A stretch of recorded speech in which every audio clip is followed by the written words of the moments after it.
Hey everybody, Josh in the editing room here. Before we get started on the video, I just want to let you know that there was some issue that we had with the audio. I don't know how this happened. It just seems so perplexing. I don't know what caused this to be such an issue, but for some reason, some of the audio was missing, so the beginning half of this discussion sounds like this. The audio in the theater was blown out. And then the remaining half sounds completely normal and like this. And it's legit at this point, he's like, okay, this is the show, return to form. Also, while we were recording, the battery died in the middle of our discussions. So some of the things that we were discussing, mainly our favorite story arcs and storylines from the show. Some of those talking points got cut, but there's a little bit remaining at the end. But thankfully, most of our discussion was still kept intact. So, thank you for watching and enjoy the video. Hello! Welcome to another edition of Josh Wants to Talk About Movies. I'm talking about television? What? That's new. And, of course, next to me is somebody else that's new. This is Chorus from Sarcastic Chorus. Please introduce yourself. Thank you, all wonderful viewers. It is such a pleasure to be on this channel right now. I've known Josh since college, and I gotta say, a little disappointed. Well, Chorus and I have known each other for a little while. We've known our embarrassing stages in our filmography, and we've... All of it? I mean...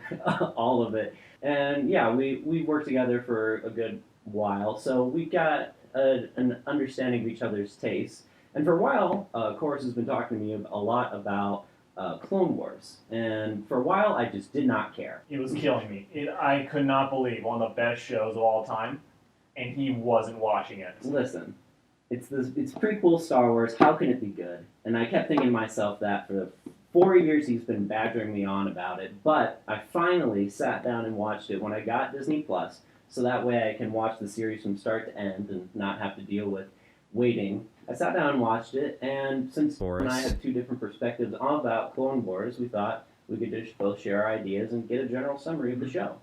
Part 1, the pilot. So, the thing I want to start out with first is, did you watch the Clone Wars movie, like the pilot episode? Funny thing was, I just went into the show. I didn't go into the movie. I actually went into the movie right after I finished the show, just to get a general sense of, like, a start before. That will be a different video on its own, because I have a lot to say about that. I saw the movie in theaters when it first came out. It's a whole story. This is what happened. When I went to the theaters, I was like, oh my god. Star Wars, new movie, animated? Yes, all me. Right. Completely. Go in. Two things happen. First off, the movie skipped 30 minutes ahead, just randomly. Like the projector skipped 30 minutes ahead? And next, this audio in the theater was blown out. Like, you couldn't, I was holding my ears over my head. Like, we had to go out, tell the guy, like, sir, it's too loud in there. Like, stop complaining. He goes, no, you seriously have to see this. He goes inside for 3 seconds, like, okay, yeah, I gotta go turn that down. I'm sorry. So I was like, my first impression was, that was awful. That was a horrible experience. So then coming off that, I was like, I, too, rewatched that movie recently. I did a video on it on my channel. I was like, okay, maybe it wasn't as bad. Maybe I just had a bad film experience. It's still awful. What's interesting about it is that, not to get on too many tangents, but, like, when I saw the animation quality for the movie, I was surprised that the show, first season, had better animation quality than the movie. It's ridiculous. I was like, hold on, you put millions of dollars into this movie, yet all of a sudden, Cartoon Network has a better TV pilot. The movie is kind of inconsequential to a lot of the story, because... Like, it introduces Ahsoka, but... nothing else happens. You don't need to know that, though. Yeah, you really just need... Okay, let's say Anakin has an apprentice. Right. You just accept that. Even as an introduction to Ahsoka, it's not a good introduction. For somebody who just watched the movie after the show, it didn't add anything for me. No, it doesn't. And it's funny, because even, like, in the first 30 minutes, Anakin's like, all right, you're my apprentice now. And then the movie is just, like, goes on like it's a regular show. No, it legitimately is dumb, because, like, in the first 3 minutes, it looks like Anakin's arc is going to be, oh, I have a Padawan now, I'm going to have to learn to accept her over the course of the movie. 30 minutes later, he just is the teacher. He's like, okay, I'm your master. I'm like, wait, what? I kind of realized that, like, the movie was actually just 3 episodes in one. Clearly 3 episodes that are just put together. I don't know why they decided to put I don't know why they just make an original story. Right. I also feel like it was very pandering that they have Jabba in that movie. They introduced Jabba's kid, right? Mm-hmm. And you think, okay, that's interesting. I never knew Jabba had a kid. Never brought up again. Never. That kid never grows up. Jabba never mentions it, any of the Clone Wars stuff. I think the kid literally died. I think Jabba ate him. Part 2, General Thoughts, plus Jar Jar. Before we actually start on the show, I want to just give like a small round of applause to D. Bradley Baker. I think like this is your show, D. It is. You clearly made the show happen because you were half the cast and most of the aliens. Yeah. Um, He went from playing Appa and Avatar to playing every single clone in the show. Pretty much, and also giving them a new identity and like being able to differentiate literal clones through your voice is very like impressive. It's super impressive that he's able to pull that off. Especially doing a New Zealand accent, like several different types of New Zealand accents. Like I can't do a New Zealand accent all the way through for like a 30-minute episode. That's hard. Just to get a general sense of what our thoughts are on the show. Chorus, like what were your general ideas of what you liked about the show and why? Well, I grew up with Star Wars. I've always loved Star Wars. It's something that I've always been passionate about. Mm-hmm. And I've seen many, many different iterations of Star Wars. I remember the original trilogy. I remember the prequel trilogy. I remember the Genndy Tartakovsky, like guy that did Samurai Jack. He did a little mini series of Star Wars. Yeah. I remember seeing that this animated CG was coming out. I was like, I want like that clone, that 2D animation. That was so awesome. That was badass. Then I was like, I don't know if I'm gonna like this. Went in, and I really liked it. But it definitely wasn't a hook, because I distinctly remember thinking that I didn't like the movie. There wasn't anything special I found about the first couple episodes. Right. It was very much a figuring out its footing. Mm-hmm. But then as the series kept going on, and I started to see like the different ranges of stories they could tell, because it wasn't just like, oh, we're going to do a comedy type series. It's not just going to be an action series. It's going to be a everything type of series. It could have so much range. It was such a great show because it was an anthology series. Right. Because it could tell so many different types of stories. It wasn't so constrained by like this is Anakin's story only. It isn't so constrained having to tell like these in a single narrative. Right. You could tell many mini narratives that they could later come back to. And it just consistently just kept winning me over as the series went on, and it just built a special place in my heart. My relationship with Star Wars, I also grew up with Star Wars when I was younger, and I was like nostalgic for the prequels, like so I didn't really think of it like, oh, this is like not this pales in comparison to the original. I didn't really care about that when I was younger, so I didn't have like a major distaste for the prequels. When I watched the show, I really enjoyed the fact that it expanded on the universe, which was kind of what George really wanted to do with the prequels, because it's like, all right, we have all this technology to show like all these aliens, all these different worlds. Why don't I do that? And the show kind of like built that up, and I really enjoyed that. One thing I really liked was just like those small aliens that you like would notice in the background, like in the cantina. Literally, I think there was an episode involving each race of like a majority of those cantina aliens at one point or another. So it's like, all right, this is actually like building on the universe, and I thought that was really enjoyable. Like that said, I don't think every episode of Star Wars is great. It's Star Wars and Clone Wars. There's many episodes, and you will, it's inevitable, only remember the great ones, because there is some man to dud episodes in here. Do you remember Jar Jar's episodes? I hated all of his episodes. I thought they would make him better. The thing is, like, they knew about all of Jar Jar's criticisms for years now. So I thought, oh, they have the time to like make him like a much more compelling character. That he's not just some guy that literally will stop the story in its tracks and do comedy. Boy, was I wrong. Do you remember when he tagged the team with Mace Windu? Remember the time he had to pretend to be a Jedi? Oh my God, that was that time he had to be a general. The one where he became a Jedi, I will be honest, that almost turned me away from watching the rest of the show, because I was like, it almost killed me. It was like, because it was the beginning of the season, so like what you said, it was like they were still trying to find their footing, but it was like, if it's gonna be more like this, I don't know why people like it so much. Yeah. He just hinders the story so much whenever he's around. He's like, oh, I gotta make sure the story's all wacky now. Like, there's not every character has a distinct vibe that they have to it, but they all contribute to the whole show. Jar Jar always feels like an outlier in every scene he's in. Every time. It's like, every time I see him, I'm like, oh, God, I can't. I don't have the strength. Part 3, favorite characters. In terms of, like, characters in the Clone Wars, do you, like, have any specifics that you really enjoyed, anything that stood out to you? I definitely became a big Grievous fan because of this series. Because I didn't like Grievous in the when he was in the trilogy, where he's literally just a new action figure to get beaten. I felt like there was definitely scenes where he actually felt intimidating, where he didn't completely suck. When he wasn't, I know what you're gonna say, but he got his ass beat a lot, okay? But he still was able to come back from a lot of those and still have that intimidation factor that I enjoyed. I will say, I thought they would make Grievous a little bit more intimidating in the show because they had more time to like expand upon him. Well, he's never going to be as intimidating as he was in like the animated show. That's what I was The 2D one. anticipating, that he would be like that. But literally, this is his entire, like, every time he's in an episode, I will destroy the Jedi. Dooku, don't fuck this up. I won't fuck it up. And then he fucks it up. Speaking of Dooku, I really love Dooku in this show. They made him a much more prominent character.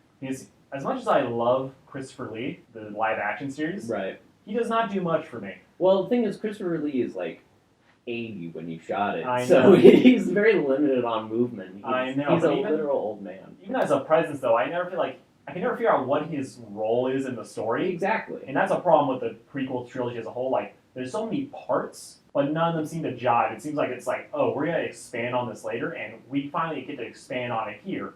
And it works. He definitely has more of a threatening presence. I definitely feel like he's an antagonist rather than just, oh, it's a guy who's running this whole thing.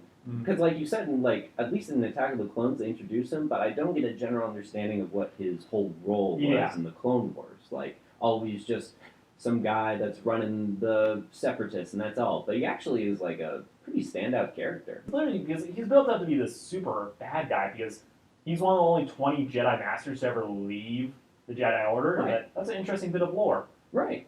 And they do nothing with it in the movies. Right. And you would have to look that up. I was actually surprised, because I was looking back at Attack of the Clones, how late he was introduced in Attack of the Clones. He gets no major introduction. He kind of just, like, is in a round table talk with the Separatists, and he's like, alright, how are we going to destroy the Republic? He always, he runs, boardroom meetings in the prequel trilogy. Here, though, in the actual show, people are afraid of Dooku. Right. Like, his subordinates, he's intimidating. He scares the crap out of them. Like, Grievous, a guy who, whether you like him or not, is intimidating in a certain sense, but even he is like, I'm not going to fuck with Dooku. Right. Dooku owns my shit. I can't fuck with him at all. There was literally an episode where Dooku was like, I'm going to just test Grievous and just have Jedi attack him. And that's one of my favorite episodes. Yeah, that was also one of my favorite episodes because it actually made Grievous intimidating. Yeah. Because he's like, here's my lair. I'm a scary dude. I'm a guy in a robot suit. And the other times he's just like, whoop doop doo. I'm not going to get killed today. Whoops. You know what annoyed the crap out of me, though, about Grievous? Sure. They, in the last prequel movie, they say, like, oh, Anakin Skywalker, your reputation precedes you. Right. So because of that one line, Right. Anakin and Grievous Can never meet. throughout the entire series. And that irritated the shit out I of me. remember that too because it's just like, oh no, Grievous is attacking Kamino. Anakin, you get the other person. I, Obi-Wan Kenobi, will go against Grievous. And I'm like, I feel like you could tag team this or something, but no, they can never meet. They can never meet. Because of that one line. You're shorter than I expected. So annoying that that actual thing. It seemed like they walk past each other, and that's the closest we ever get. Is it really? It's during the prisoner exchange one. Is it really? Yeah. I have to look back at that episode. I distinctly remember it's like Grievous getting like... Was he like hunching? A little bit, yeah. So I will always love Kit Fisto. Even though he's only limited to that one appearance, he is so great in that one episode. I remember Kit Fisto. The thing was interesting about him is like you look at that guy and you're like, expectation what he's going to be like. Then all of a sudden he's Jamaican and then he's just like... Phil Noir, again. Yeah, he's Phil Noir. And he's just like, oh, let's destroy the droids. Big bang boom. The most stereotypical... Why? Because his tentacles are dreads? Is that why he's Jamaican? Exactly. That's just great. Yeah, I do like Kit Fisto too. You know who I really love? Is Plo Koon. I was about to say. Because he has the coolest voice, also voiced by the guy who does Obi-Wan. Did not know that. I looked it up because I'm like, that guy's voice is so freaking cool. Who is he? And it was voiced by the same guy who did Obi-Wan. Also, great casting choice for whoever voiced Obi-Wan. Oh no, he's amazing. Yeah, he just sounds exactly like you. And also, if we're gonna talk about favorite characters, we gotta talk about Anakin. This is my definitive version of Anakin. I don't blame Hayden Christensen. Sure. Because that is almost entirely direction and script. Yeah. But my God, his performance, I don't remember the name of the voice actor, but he blows the whole thing out of water. He is an actual tragic character. He's an actual friends with Obi-Wan in this show. It's also kind of, he has mannerisms of an actual person. Instead of just being like, I think the Jedi are evil. Instead, he's like, oh, I'm actually like here to make snide comments and have fun, and I have a general sense of what my wants and needs are as a character. Yeah.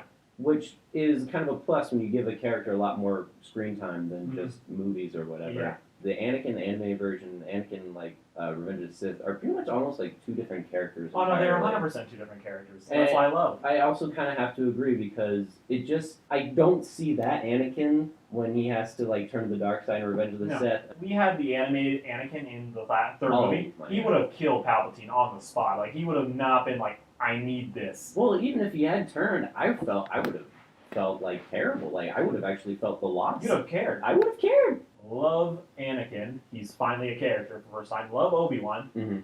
And it took a while, but I even learned to love Ahsoka.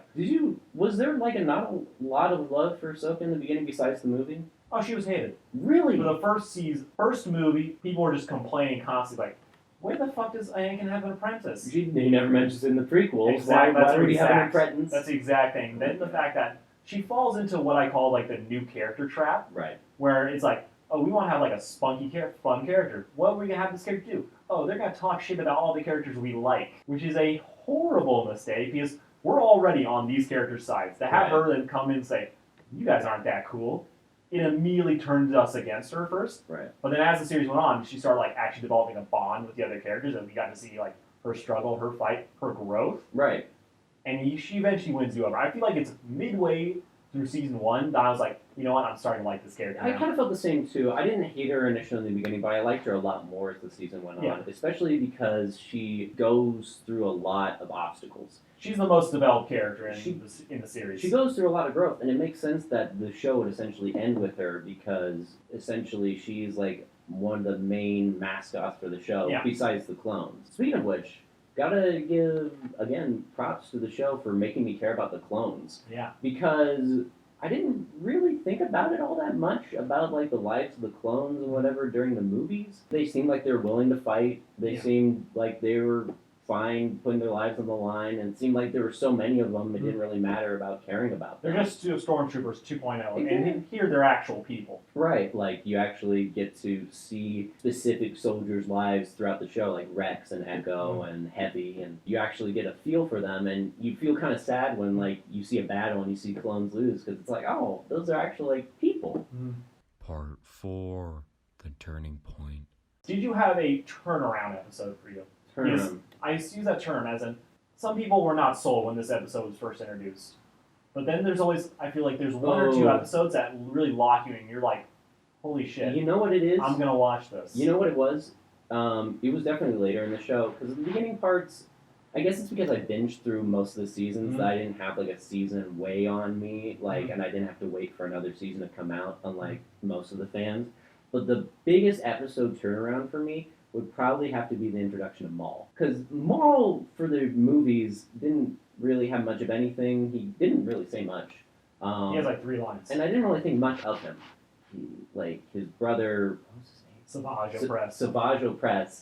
Like, looking through on this junk planet, and he's like trying to find his brother, and then like you see something scurrying in the background, and it's like, what is that? And it's literally an emaciated Darth Maul with spider legs crawling around, acting insane. I'm like, what the frick is going on? It wasn't terrifying, but it definitely was just uneasy.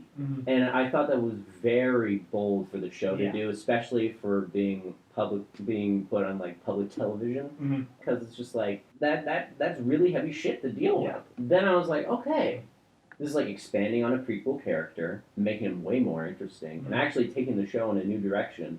And so I was like, okay, I actually want to see what happens with Maul. I want to see where he goes. I want to see what he does. And I wasn't really that disappointed. I actually thought Maul was a great addition to the show. Oh, absolutely.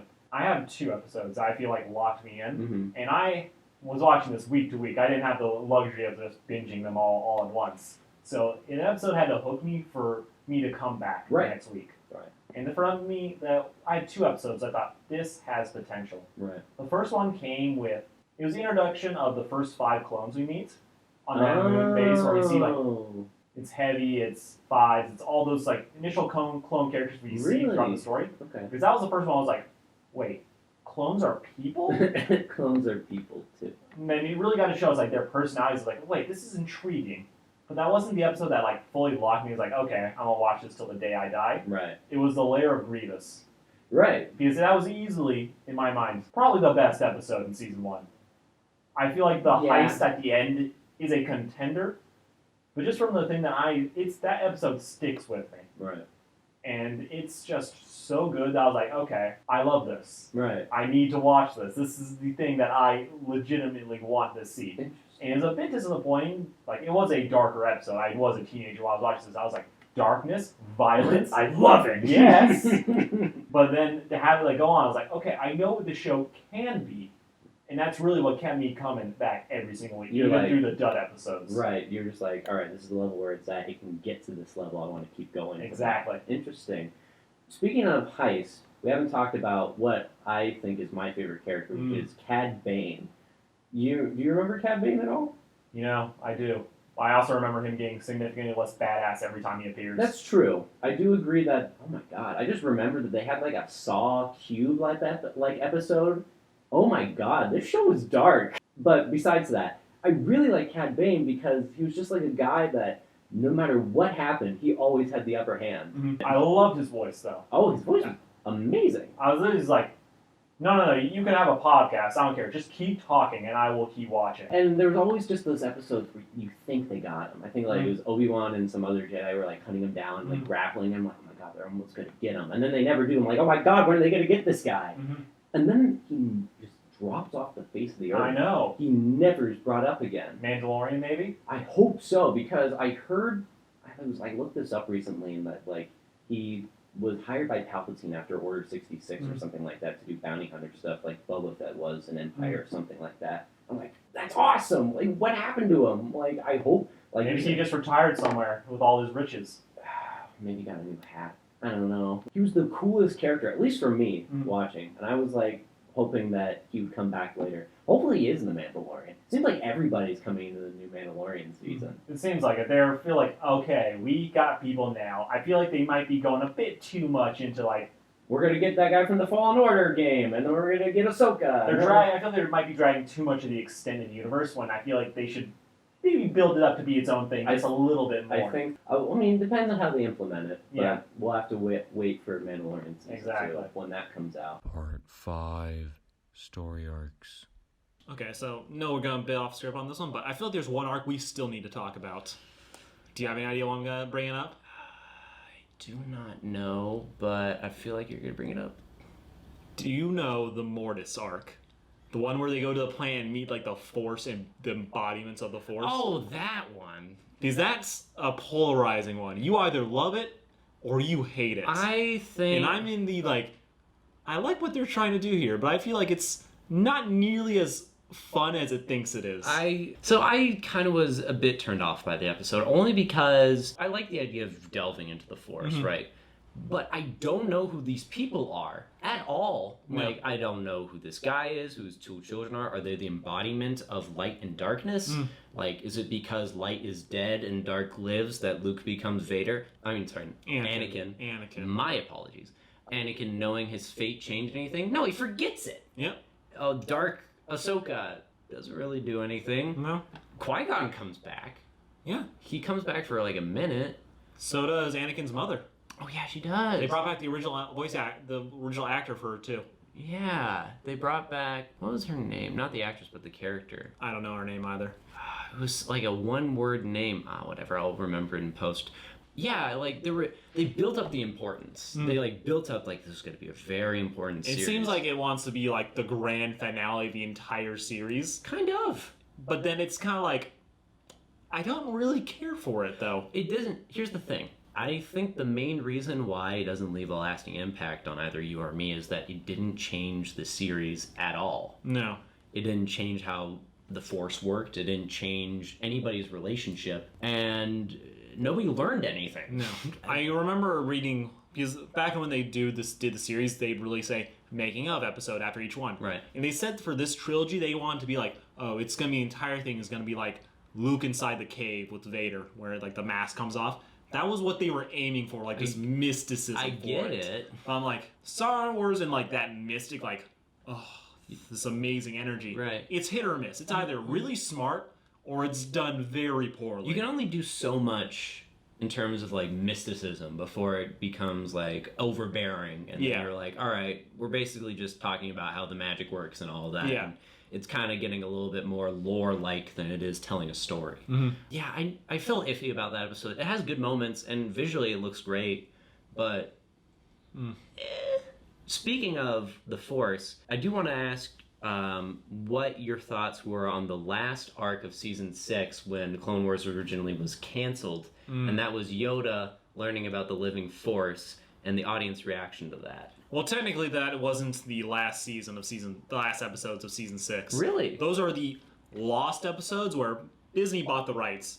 They immediately canceled Star Wars: The Clone Wars, so those episodes went on air. They were only released as a box set of like, oh, we were completely finished, but we never released these on TV. So what were the last ones? The last episode was Ahsoka leaving the Jedi.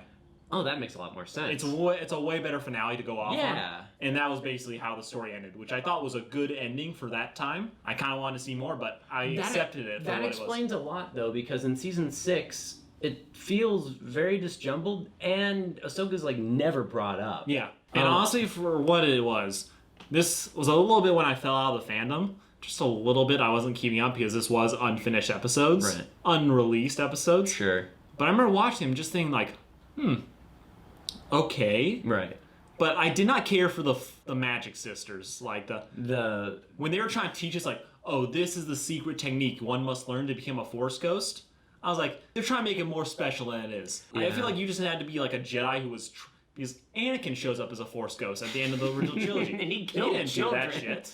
Luke was able to come back as a Force ghost. Right. This is one of those things like, let's add more myth and more lore to this story. I'm like, that doesn't need to be there. The thing is, I think it tried to, because I remember looking at deleted scenes from episode 3 of Star Wars, and it was trying to like put a lot of emphasis on Qui-Gon being like the gatekeeper of the living Force and teaching others on how to become Force ghosts. And I think that series of episodes was trying to give more weight to that and try and be like, give an explanation of how the living Force works and why only certain people can do it and why there aren't thousands of Jedi ghosts and all of that. And I just don't think it was needed. The most distinct thing I remember was Yoda fighting Dark Yoda. Yeah. Fist punching Dark Yoda. I just love how I just did not need to see Yoda naked. Like, he is so scrawny. Like, he has a little loincloth on him. Oh my god. Little dark Yoda. I was like, oh my god. he looks like Gollum. It's really creepy. It is weird. It is weird. One scene that I loved / hated, though, was Mark Hamill as Darth Bane. He did come back in voice acting for him. Because that was one of those things, like, it messes with the whole lore a bit. Like, his design is not what it was in, like, the expanded universe. Right. And it just made him a lot more generic of a character. Which is, even though it's like me being the fanboy for the original series, the extended lore, but it was one of those things that's just, okay...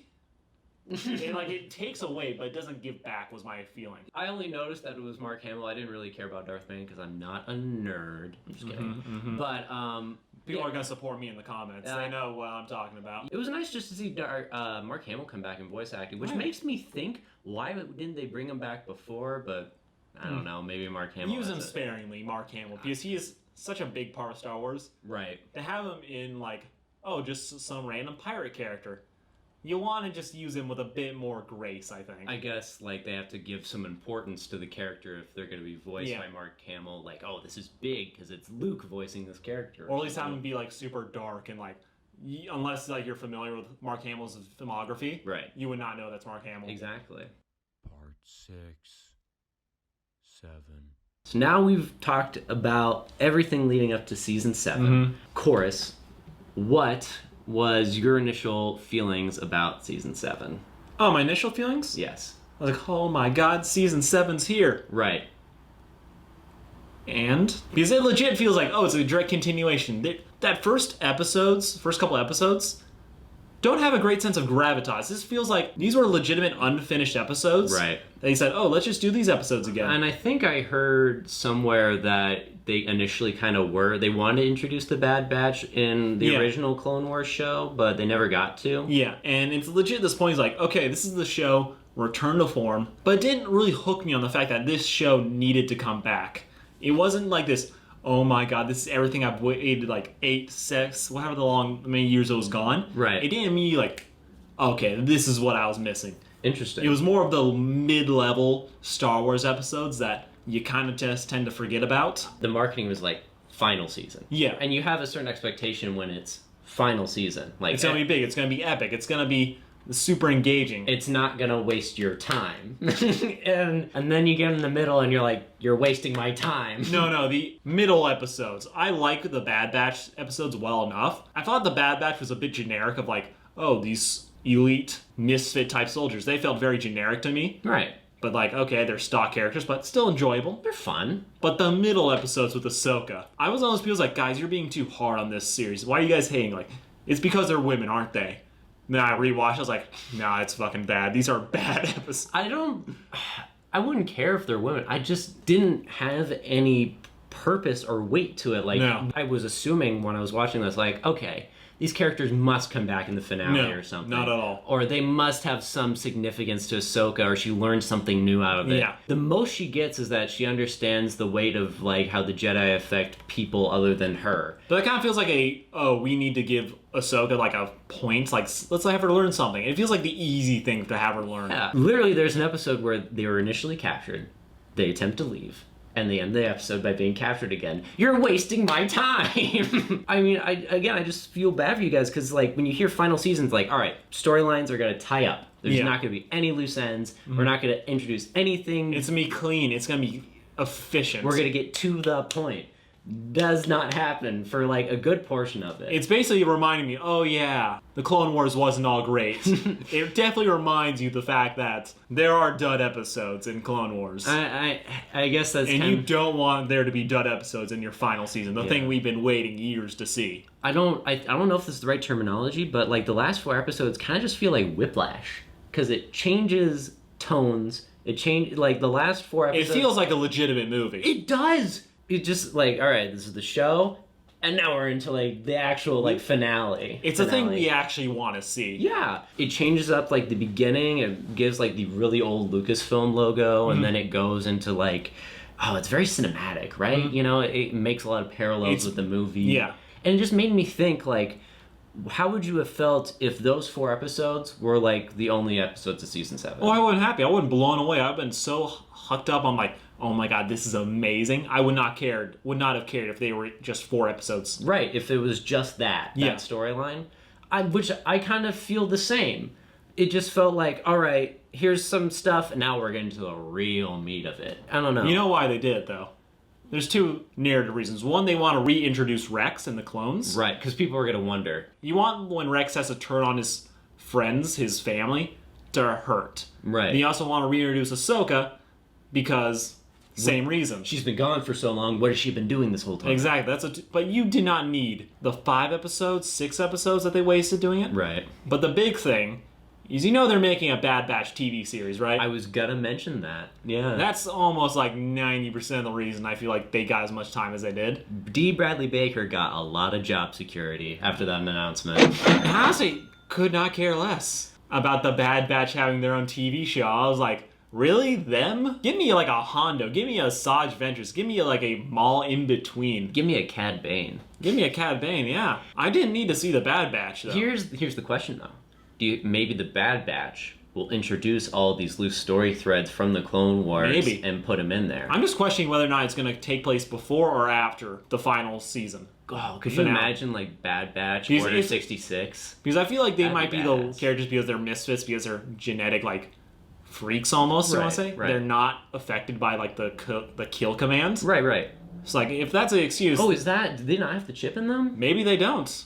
We don't know. But that's interesting, because like, they're an elite squad, right? Yeah. Imagine, like, the Jedi going against them. That's scary stuff. Mm. I would like to see, like, a post-Order 66 Bad Batch, but I have a feeling it's just going to be, like, filling that Their gap. adventures. I feel like it's just going to be, like, that gap that people wanted from Clone Wars up to Season 7 with, like, all right, here's those filler episodes. Kind of, yeah. Because didn't they say... they had like 40 unaired Clone Wars episodes when they got canceled or something like that, or storylines. I don't know if it was 40, but it was definitely a high number, at least 20. There was like a lot of episodes that they had in the back burner that they weren't able to use after Yeah. they got canceled. So maybe this is like the filter for them to use that. Possibly. I'm gonna put it under. I'm a little interested. I am ambivalent. Will you watch it? Probably. Season 7's fantastic.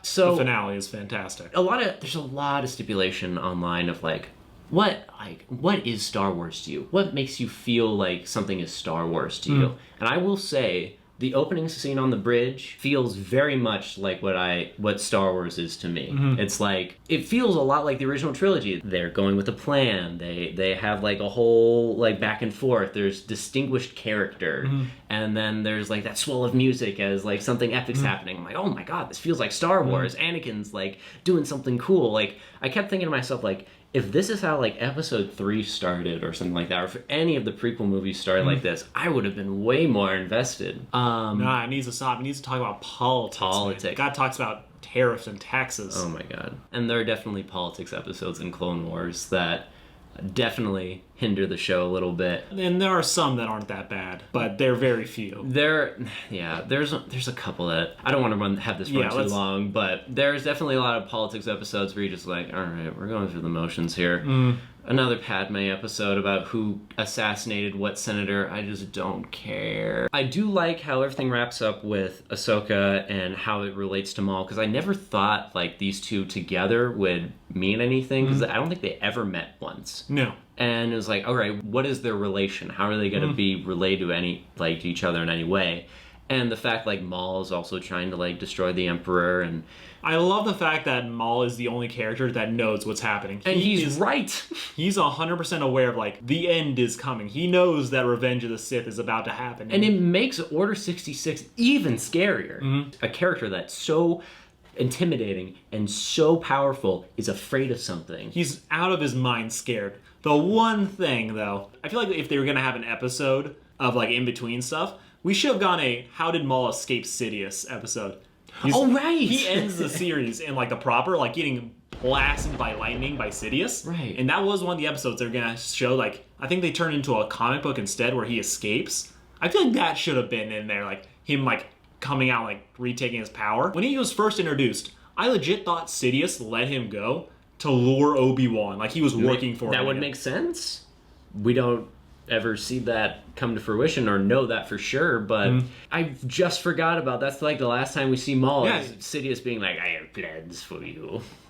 Nothing Apparently he happens. didn't. That's another thing that I really like how they implemented in the show for season 7 was the use of motion capture. Oh yeah. For the fight sequences. They brought Ray Park, the original Darth Maul, back. I will say though, it's a bit jarring, just a little bit, to have like the traditional like animation, but then there's a distinct moment where like you're like, wait, what's going? This looks really off. Right. I can tell this is good. It's fluid, but it's like this is different than what it was. It's like what's the phrase? Uncanny Valley. A little bit. Yeah. I definitely think that it was a bit funny though when like Maul has the scenes of him like skipping. Like on one foot he's like bam, bam, bam. On one leg I'm like, bro, you're amazing, but did you really have to do that? When I was watching again, pales in comparison to the Clone Wars movie, but it's like it's so static. Like they're fighting, it's like up, down, left, right, up, down, fast, and then this one's just like, all right, they're actual people fighting, and it's all fluid. And it's really nice, but again, like we mentioned, it's just very jarring because we're so used to seeing it a certain way. It's like an anime when instead of like characters being still figures, they just go into like fluid animation. The Sakuga is what it's called, where it's just the word term for like really high quality animation. Those are the moments like, okay, this is where the studio put their money. The more you know. Anime nerd right here. Another big issue that I kind of had with Clone Wars that this kind of worked out later seasons was just like, you know, we know what happens to these characters because, like, we've seen episode 3. We know who lives, who doesn't. What killed me was the fact that if this came out, like, right after Clone Wars ended, right, this would have been a phenomenal because I'd be on the edge of my seat, like, I don't know what's going to happen. Right. But we had Rebels in between. And then we know Ahsoka's going to live. We know Ahsoka lives. We know Rex lives. We know Maul lives. All the 3 characters we care, the only characters we really care about, we know their fates. And even then, I still cared. Right. I was still invested, but I feel like I would be so much more invested if I didn't know how they ended. Exactly. I legit would have thought that Rex was gonna die. It made me for a moment believe he was. Like, and then I was like, oh yeah, Rebels exist. But there was so much weight to, like, their moments where it's just like, man, this would be so different if I just didn't know Rebels existed at all. It's kind of like Marvel movies where it's like, I know you're gonna live in Endgame because you have 18 movie contracts, so it's like, it's a bit like that. Don't get me wrong, it's sad, but, you know, we know they're coming back. It doesn't have the same weight. It's incredible, the finale. Yeah. I love the Maul scenes where it's like, okay, you remember how we have force powers? Yeah. Let's actually use them. He just rips. I was like, when he just Hyperdrive. Let's just take that shit out. tears, rips it out. Basically, the equivalent of ripping out a giant engine out of the car. I think we just have to talk about like the last moments, especially like the very end when it's like we're like years later, and like stormtroopers are patrolling this fallen ship, and it's Darth Vader. He's walking out onto the snow of this fallen Clone Wars ship, and he lifts the lightsaber. And I will be very honest with you, Chorus. I teared up. It was very tragic for me. I know, very wimpy to talk about how animated show about wizards with swords makes you very weepy, but It's okay, Josh. I didn't cry, but I respect your decision listen, too. which is weird because you grew up with the show and I didn't, yet I had a bigger emotional impact. But I don't cry when I watch shows. I will literally not cry. 20 minutes later, I'll watch that one scene on YouTube again. Then I'll cry. Exactly. But I just think it was emotionally very well done because like it's no dialogue and it's just through visuals alone that makes it a lot more compelling. He holds up a lightsaber that he gifted to her. It was like his last gift to her. So it just communicates all the emotions through visuals, which if you can do that through animation, that's very well done. Yeah. It just was very heavy, and it just you felt the weight of everything that like Anakin has gone through and the tragedy that is Clone Wars. Because I feel like you picked on what I was going to say right there. The simple fact is, the Star Wars prequel series is meant to be a tragedy. It is the fall of Anakin Skywalker. Exactly. But I never felt like it was a tragedy in the prequel series. Right. This always felt like an asshole who was overreacting and taking these massive logical leaps from like, I want to save my wife. Kill all I the need you to help me. Jedi. I need you to help me. I can't let this guy kill you, so I need you to help me. So I'm going to kill this guy. What am I going to do next? I'm going to go fucking murder children. But this is taken with so much grace and nuance. Right. Because it takes us to this point where, like, we've grown attached to this Anakin. We've seen him at his best. We've seen him at dark moments.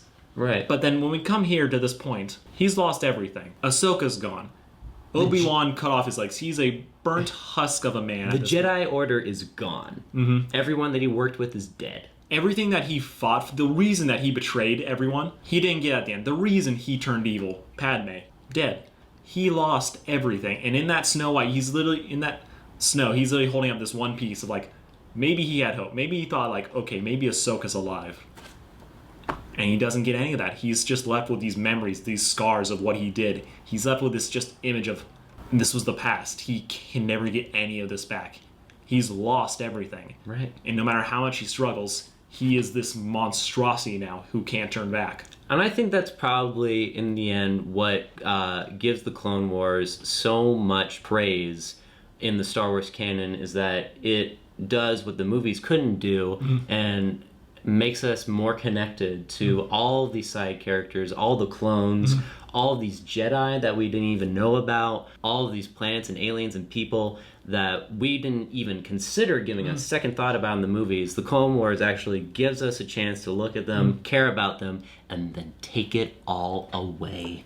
Star Wars The Clone Wars is, to me, is what Star Wars at its best. I think it's the best Star Wars thing to be made since Empire. It's legitimately the one story where it's like, what is Star Wars?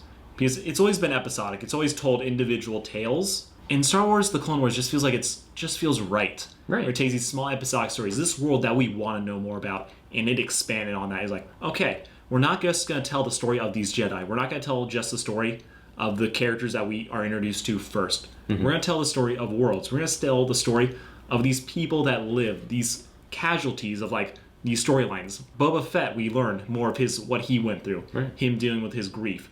We learn about Ahsoka and really get to see why the Jedi fell. Because they weren't just these pinnacles of good. They weren't just tricked into falling by Palpatine. They themselves have a lot of culpability in what they did, and that their arrogance, that they were corrupt to a certain extent, because they were so much attaching themselves to the military machine of the Republic, being generals, being leaders, that they kind of lost sight of what their purpose was. And that really is what bit them in the ass. The simple fact was that we saw a world on the decline. And this was by far the height of the show, because it brought everything that we saw in the prequel series into context. Right. It made us truly care. It made us really just fall in love with the world all over again. There's no glaring, like, super flaws. Because, again, there's bad episodes in the Clone Wars. But the good is so good that it just sticks with you. It outweighs the bad, essentially. Of course. I agree, Chorus. Thank you. And on that note, I think we will probably end the discussion here. I think we both have a similar point of view that we both enjoy the Clone Wars a lot, and I think it holds up in a high regard in the Star Wars canon. And in the end, I think in the future people will look back on it a lot more fondly, and the prequels a lot more fondly, the movies themselves. I mean, nostalgia will give them a lot more fond memories. I still too. think they're terrible. That's very true. I like clips of this prequels trilogy. Oh, for Believe sure. that can be a separate video on its own. That can always be a separate video on its own. Of course, thank you for coming over here and talking to me about Always a Clone pleasure. Wars. I always enjoy talking about Star Wars, especially with somebody as sarcastic as you, that can open my eyes to new perspectives that I didn't think before and telling me that my opinion is trash.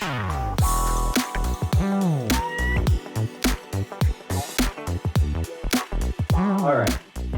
Just do your best, of course. Oh, of course. I will I put know, you in the it's greatest of light. Of course. I won't put any bad edits of you in this Of video course. whatsoever. I mean, look at mine. You can just freeze my face at any panel, and I guarantee it's awful. I will definitely not put that in the thumbnail. Yeah, exactly.